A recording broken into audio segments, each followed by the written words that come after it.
नमस्कार, मैं हूं नारायण शर्मा और आप देख रहे हैं AINS न्यूज़ 24 चैनल। आज की ताज़ा खबरें। Green earth city Patan road Amleshwar जिला दुर्ग के रहवासी बिल्डर की वादाखिलाफी का शिकार हो रहे हैं। यहां आज भी मूलभूत सुविधाओं का अभाव है। बावजूद इसके यहां रह रहे 250 परिवार परेशानियों के बीच जीवन जीने को मजबूर हैं। देखिए यह खास रिपोर्ट। यह है green earth city Patan road Amleshwar जिला दुर्ग में बनी इस कॉलोनी में रहवासियों के साथ बिल्डर ने वादा खिलाफी की है। बिल्डर ने सन 2011 में ग्रीन अर्थ सिटी के प्रोजेक्ट को सैंक्शन कराया था, लेकिन वर्तमान में जून माह 2022 तक भी प्रोजेक्ट को पूरा नहीं किया गया है। इसके बाद बिल्डर के द्वारा रेरा के अधिकारियों से साठगांठ कर प्रोजेक्ट को सितंबर 2023 तक अवधि को बढ़वा लिया है, जबकि टाउन एंड कंट्री प्लानिंग के नियमों के अनुसार अधिकतम 5 वर्षों में प्रोजेक्ट को पूरा किया जाना था। ग्रीन अर्थ सिटी में निवासरत लोगों का आरोप है कि बिल्डर ने जानबूझकर अपार्टमेंट एक्ट की सोसाइटी नहीं बनाई, जिससे वह लोगों के बीच फूट डालो और राज करो की नीति के तहत शोषण कर सके। यहां रह रहे लोगों ने शिकायत करते हुए कहा कि वह मार्च 2021 से अब तक पानी के लिए संघर्ष कर रहे हैं। लिफ्टें नहीं चल रही हैं और बिल्डर आधे से ज़्यादा पानी का उपयोग कर रहा है, जबकि बिजली का बिल यहां रह रहे लोग मिलजुल कर पटा रहे हैं।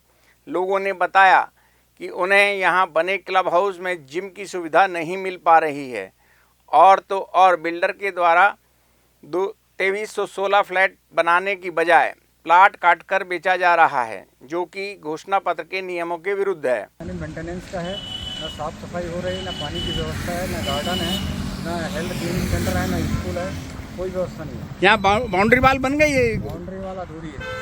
बाउंड्री वाल अधूरी है। स्कूल बन गया है? ना स्कूल बना है, ना अस्पताल बना है। स्विमिंग पूल बन गया है? स्विमिंग पूल भी नहीं बना है, ना खेल का कोर्ट, ओपन कोर्ट वगैरह जो भी था वो भी नहीं बना। यहाँ पर 25% सोलर लाइट लगनी थी, ऐसा उसमें लिखा है नियमों में। यहाँ पर लाइट है ना, फायर फाइटिंग की व्यवस्था है, और तड़ित चालक वो भी नहीं लगा है। ये लिखा गया है 50 एमिनिटीज और 300 खुशहाल परिवार।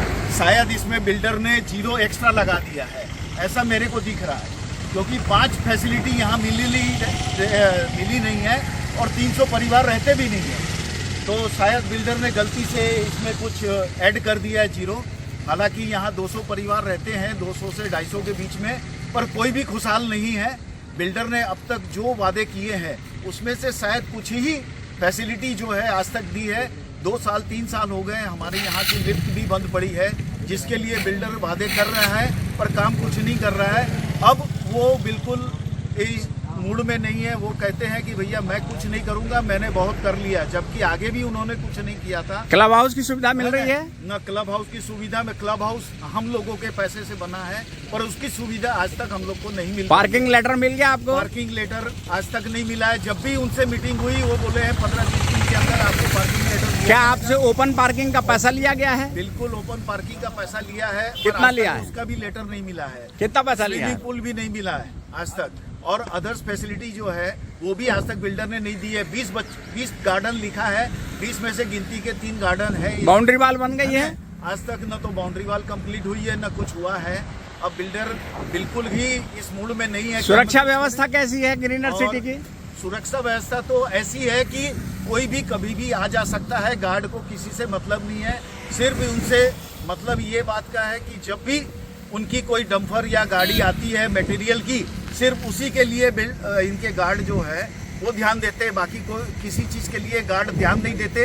कौन आ रहा है, कौन जा रहा है, कब आ रहा है, कब जा रहा है, कोई खाली कर रहा है, कोई एंट्री कर रहा है, इससे गार्ड को कोई मतलब नहीं है। धन्यवाद। बिल्डर ने अपने घोषणा पत्र में उल्लेख किया था कि यहाँ 20 गार्डन, स्वास्थ्य केंद्र, पोस्ट ऑफिस, स्कूल, बास्केटबॉल और badminton court, swimming pool, yoga और मेडिटेशन सेंटर, स्केटिंग रिंग के साथ सभी ब्लॉक में तड़ित चालक लगाया जाएगा, लेकिन कुछ भी नहीं हुआ है। फायर फाइटिंग सिस्टम भी नहीं लगाया गया है, जिसके चलते कॉलोनी में आगजनी का भय हमेशा बना रहता है। STP प्लांट आज तक नहीं लगाया गया, जिसके कारण सीवरेज टैंक भरकर जाम होने लगे हैं। सभी फ्लैटों में सोलर पैनल से गर्म पानी की व्यवस्था आवश्यक रूप से नियम है।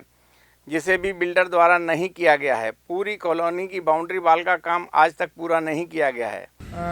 सर वादा तो बहुत था, लेकिन बहुत यानी कि हम लोग यानी कि इस हिसाब से जी रहे हैं वो तो हम यानी कि ग्रीन आर्ट सिटी वाले जानते हैं। आपके पीछे से एक ग्रीन अर्थ सिटी के पीछे से एक सैनी फार्म हाउस ने अपना एक गेट खोल दिया है। वो तो बड़ी समस्या है सर, पता नहीं वो क्या चीज़ है।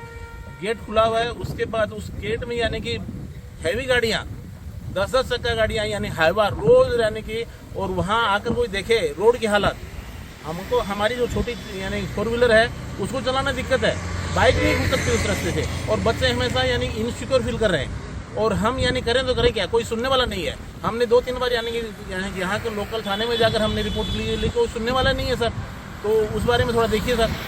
यहाँ पे मेंटेनेंस अभी तक तो सुचारू रूप से शुरू नहीं हुआ है और यहाँ पे पानी की बहुत दिक्कत है और किसी भी प्रकार का यहाँ से बिल्डर के द्वारा सहयोग की कोई भी प्राप्ति नहीं हुई है। बिल्कुल है, हर 3 महीने में पानी कट जाता है। पिछला भी पूरा पेंडिंग रखा था बिल्डर, और इसमें पूरा जो कसूरवार है वो बिल्डर है, क्योंकि वो अपना पैसा तो पटाता नहीं है, अपनी सारी चीजों को वो जोड़ के रखा हुआ है। यहाँ से जब उसको पकड़ो या जब उससे बोलो कि भैया ये ऐसा क्यों करते हो, तो वो गायब हो जाता है। फिर वो बोलता तुम मुझ पे केस कर दो, फिर बोलता मेरे से केस हटा लो। हमेशा यही सब चीजें चलती। क्या यहाँ पर क्लब हाउस की सुविधा प्राप्त है लोगों को? कोई सुविधा प्राप्त नहीं है, उल्टा सब बंद कर देते हैं, बच्चों को भगा देते हैं बाहर। 25% सोलर ऊर्जा स्ट्रीट लाइट लगाना जरूरी था, वह भी कार्य आज तक नहीं किया गया है। बहरहाल शायद बिल्डर फ्लैट और प्लाट खरीदने वालों की परवाह इसलिए नहीं करता क्योंकि रेरा में वह टाउन कंट्री प्लानिंग और प्रशासनिक दफ्तरों में भ्रष्टाचार के दम पर अपने सारे काम करवा लेता है। इसलिए कई सारी परेशानियों से जूझ रहे कॉलोनी वासियों की शिकायत पर कोई ठोस कार्रवाई नहीं होती है। बता दें कि कॉलोनी वासियों और बिल्डर के बीच वादा खिलाफी का यह मामला माननीय उच्च न्यायालय बिलासपुर तक पहुंच चुका है। मुख्यमंत्री भूपेश बघेल ने राहुल साहू के बचाव कार्य में लगे सभी अधिकारी और कर्मचारियों को अपने निवास में आमंत्रित कर सम्मानित किया। इस मौके पर 104 घंटे चले बचाव कार्य को मुख्यमंत्री ने अब तक का सबसे बड़ा रेस्क्यू बताया और कहा कि सभी के हौसले और जोश को मेरा सलाम है। राहुल साहू के बचाव कार्य में लगभग 104 घंटे दिन रात एक करके मेहनत करने वाले अधिकारी और कर्मचारियों का मुख्यमंत्री भूपेश बघेल ने सम्मान किया। मुख्यमंत्री ने बचाव कार्य में लगे सभी अधिकारियों और कर्मचारियों को अपने निवास में आमंत्रित किया, उनसे चर्चा की और रेस्क्यू ऑपरेशन की संपूर्ण जानकारी हासिल की। मुख्यमंत्री भूपेश बघेल ने इस अवसर पर कहा कि यह रेस्क्यू आज तक का सबसे बड़ा रेस्क्यू ऑपरेशन था। सभी के हौसले और जोश को मेरा सलाम है। देखिए, जब आपकी नीयत ठीक होती है, आपको उद्देश्य सही, लक्ष्य सही रहता है, तो प्रकृति भी साथ देता है। जब का ऑपरेशन कंप्लीट हुआ तब बारिश हुई। यदि उस समय बारिश होती तब क्या होता, एक और कठिन, लेकिन तब भी हमारे रेस्क्यू टीम के साथी के हौसले कम नहीं थे। क्या आपके ऑपरेशन में परेशानी नहीं आई? पहली बात यह है कि बच्चा यदि सीधा गिरा और कीचड़ था, इस कारण से ज्यादा चोटिल नहीं हुआ, जो केवल उसकी जो स्किन है वही छिला उसका। यदि सूखा रहता तो हो सकता था हड्डी पसली टूट जाता, यदि सिर के बल गिरता तो जान भी जा सकती थी। लेकिन ऊपर वाले हमेशा इस पूरे घटना में उनका आशीर्वाद रहा। सीधा गिरा, लेटा रहा। दूसरी बात, जैसी सूचना मिली, सारे टीम जो एक्सपर्ट थे, जिसकी आवश्यकता थी, सबको जितेंद्र शुक्ला जी ने, एसपी ने, आईजी ने और हमारे यहाँ के मुख्यमंत्री सचिवालय के अधिकारी, डीजी साहब, सारे अधिकारी, कहीं पर भी न रेस्क्यू टीम को न हम लोगों को लगा कि यहाँ पे परेशानी आ रही, ये सहयोग नहीं कर रहा है। जहां जहां आवश्यकता पड़ी वो सारे लोग उपस्थित होते गए, वो सारी मशीनें हमको उपलब्ध होते गए, और चट्टान भी आया तो उसको हटाने के लिए, उसे काटने की भी व्यवस्था कर ली गई। ये सब आप सबके सूझबूझ, हौसला, आपकी मेहनत, लगन, और सबसे बड़ी बात लोगों की दुआएं आप सबके साथ थी। और इस कारण से 5-5 दिन तक के लगातार 24-24 घंटा काम करते हुए आप थके नहीं, रुके नहीं, और लक्ष्य को हासिल किए, और राहुल साहू जी को सकुशल आप लोग निकाल लाए। दिल्ली में कांग्रेस के राष्ट्रीय नेता राहुल गांधी से ईडी के द्वारा 3 दिनों तक घंटों पूछताछ किए जाने से गुस्साए कांग्रेसियों ने राजधानी रायपुर के अंबेडकर चौक में इकट्ठे होकर राजभवन तक मार्च किया। केंद्रीय प्रवर्तन निर्देशालय दिल्ली के द्वारा कांग्रेस के राष्ट्रीय नेता राहुल गांधी से पूछताछ के विरोध में छत्तीसगढ़ कांग्रेस ने केंद्र सरकार के खिलाफ भारत के राष्ट्रपति के नाम एक ज्ञापन राज्यपाल को सौंपा। इसके पूर्व कांग्रेसियों ने बड़ी संख्या में राजधानी के अंबेडकर चौक में इकट्ठे होकर केंद्र सरकार के खिलाफ नारेबाजी की। वहां से कांग्रेसी पैदल राजभवन पहुंचे, जहां प्रदेश अध्यक्ष मोहन मरकाम के नेतृत्व में राज्यपाल को ज्ञापन सौंपा गया। मोहन मरकाम ने बताया कि जिस तरह केंद्र सरकार जांच एजेंसियों का दुरुपयोग कर विपक्ष की आवाज़ दबाने की कोशिश कर रही है, उसमें वह सफल नहीं हो पाएगी। और इस ज्ञापन में हमने मांग की है, केंद्र में बैठी मोदी जी की सरकार जितने भी संवैधानिक संस्थाएं हैं, चाहे ईडी हो, चाहे सीबीआई हो या न्यायालय हो, इनका दुरुपयोग कर रही है, और इनको आगे करके इनका राजनीतिक इस्तेमाल करके विपक्ष की आवाज़, विपक्ष के नेताओं को दबाने का प्रयास किया जा रहा है। हमारी मांग है कि महामहिम राष्ट्रपति महोदय इन संस्थाओं का राजनीतिक उपयोग करना बंद करे, निर्देश दे केंद्र सरकार को। ये हमारी मांग है, क्योंकि जिस ढंग से ईडी, सीबीआई और अन्य संस्थाओं का राजनीतिक इस्तेमाल किया जा रहा है, विपक्ष की आवाज़ को दबाने का प्रयास किया जा रहा है, तो हमारी मांग है इन संस्थाओं का संवैधानिक स्थिति बना रहे, हमारी मांग है। उधर देश की राजधानी दिल्ली में भी कांग्रेस के नेताओं ने राजभवन घेरने की कोशिश की, लेकिन दिल्ली पुलिस ने उन्हें रास्ते में ही रोक लिया। प्रदर्शन करने वाले नेताओं में मुकुल वासनिक, शक्ति सिंह, अजय माकन और छत्तीसगढ़ से संसदीय सचिव विकास उपाध्याय शामिल रहे। एक तरफ गुरुवार को प्रदेश में शाला प्रवेश उत्सव मनाया गया, बच्चों को तिलक लगाकर मिठाई खिलाई गई, लेकिन दूसरी तरफ अंशकालिक स्कूल सफाई कर्मचारी संघ पिछले 117 दिनों से अपने मानदेय को बढ़ाने और नियमितीकरण की मांग कर रहा है। संघ ने शाला प्रवेश उत्सव के दिन सामूहिक इस्तीफा देने का फैसला लिया। कर्मचारियों के समर्थन में बोलते हुए भाजपा के नेता प्रतिपक्ष धर्मलाल कौशिक ने कहा, इनका मानदेय बढ़ाया जाना चाहिए। 16 जून यानी शाला प्रवेश उत्सव का दिन। आज के दिन सभी शासकीय स्कूलों में नए सत्र की शुरुआत की गई। स्कूलों में आए विद्यार्थियों का तिलक लगाकर स्वागत किया गया, उनका मिठाई खिलाकर मुंह भी मीठा किया गया। लेकिन इन्हीं स्कूलों में साफ सफाई करने वाले प्रदेश भर के 43,000 कर्मचारी पिछले 117 दिनों से धरने पर बैठे हैं। ये कर्मचारी अंशकालिक हैं और इन्हें 2300 रुपये प्रति माह मानदेय मिलता है।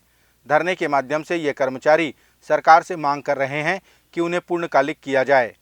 पिछले 117 दिनों से संघर्षरत ये सफाई कर्मचारी गुरुवार को सामूहिक इस्तीफा देने का मन बना चुके हैं। एक सूत्री मांग, बहुत छोटी सी मांग है कि हमको अंशकालीन से पूर्णकालीन किया जाए, लेकिन सरकार हमको अनसुनी कर रही है। हम सरकार से गुहार लगा रहे हैं कि हमारी एक छोटी सी मांग है, क्योंकि 2300 रुपये मानदेय में कभी आज तक मैं तो छत्तीसगढ़ क्या पूरे भारतवर्ष में ऐसा कोई भी कर्मचारी नहीं होगा जो 2300 रुपये में कार्य कर रहा होगा। एक मजदूर कार्य करने के लिए जाता है तो उसको भी कहीं ना कहीं 300 से 400 रुपया दिन भर का मिलता है, और हमको केवल मानदेय में 2300 रुपया दिया जा रहा है। बड़ी शर्म की बात है, लज्जा आती है बोलने के लिए कि हम एक कर्मचारी हैं, लेकिन सरकार की नीति देखिए, हमको 2300 रुपया में हम अपना उल्लू सीधा कर रहा है। एक तरफ सरकार छत्तीसगढ़ राज्य की सरकार हो चाहे प्रदेश राष्ट्रीय सरकार हो, एक तरफ स्वच्छता के नाम से अवार्ड ले रही है और इधर देखिए स्वच्छता में काम करने वाले कर्मचारियों की हाल बेहाल है। 2300 रुपये मान दे दिया जा रहा है और हमारे बदौलत अवार्ड ले रहे हैं। तो ये सरकार से मैं निवेदन करूंगा कि हमारी मांग को पूरी करे, अन्यथा आज ये 16 जून को हम सामूहिक इस्तीफा दे रहे हैं। कांग्रेस सरकार हमारी इस्तीफा मंजूर करे। इधर सफाई कर्मचारियों के समर्थन में उतरे नेता प्रतिपक्ष धर्मलाल कौशिक ने कहा कि इनके मांगे जायज हैं, लेकिन सरकार इनसे चर्चा नहीं कर रही है। यह सरकार गूंगी बहरी हो चुकी है। तो इनके भी तनख्वाह में, उनके मानदेय में वृद्धि होनी चाहिए और ये सामूहिक इस्तीफे की पेशकश की है, ये उनकी मजबूरी है, क्योंकि सरकार घोषणा तो बहुत सारे की है, लेकिन घोषणा करने के बाद में आज मुख्यमंत्री उनसे मिल नहीं रहे हैं, कतरा रहे हैं। शिक्षा मंत्री उनसे मिलते नहीं हैं, इनके ज्ञापन पर ध्यान नहीं दिया जाता। ये इनके साथ में करो या मरो की स्थिति बन गई। आखिर हम क्या करें, किसके पास जाएं? और ये जो अंधी बहरी गूंगी सरकार है, ये गूंगी सरकार को जगाने के लिए उन्होंने ये त्यागपत्र का पेशकश किया है। मैं चाहूँगा कि त्यागपत्र ये न दे, बल्कि सरकार इसके मांगों पर ध्यान दे। और मैं भी इस विषय में अधिकारियों से बातचीत करूंगा, शिक्षा मंत्री से बातचीत करूंगा कि इसमें पहल हो और इसकी सार्थक रास्ता निकालना चाहिए। इस बात के लिए हम विधानसभा में भी और यहाँ भी उसकी बातचीत करेंगे। भारतीय जनता पार्टी ने बेमेतरा में गरीब कल्याण सभा का आयोजन किया। सभा में पूर्व विधानसभा अध्यक्ष प्रेम प्रकाश पांडे, वर्तमान सांसद दुर्ग विजय बघेल ने प्रदेश की कांग्रेस सरकार पर जमकर हमला बोला। उन्होंने सरकार पर अपराध और भ्रष्टाचार को बढ़ावा देने का आरोप भी लगाया। इस सभा के माध्यम से लोगों को केंद्र सरकार की कल्याणकारी योजनाओं के बारे में भी बताया गया। केंद्र की नरेंद्र मोदी सरकार के 8 वर्ष पूर्ण होने पर आयोजित किए जा रहे कार्यक्रमों की श्रृंखला में बेमेतरा में भी भारतीय जनता पार्टी द्वारा गरीब कल्याण सभा का आयोजन किया गया।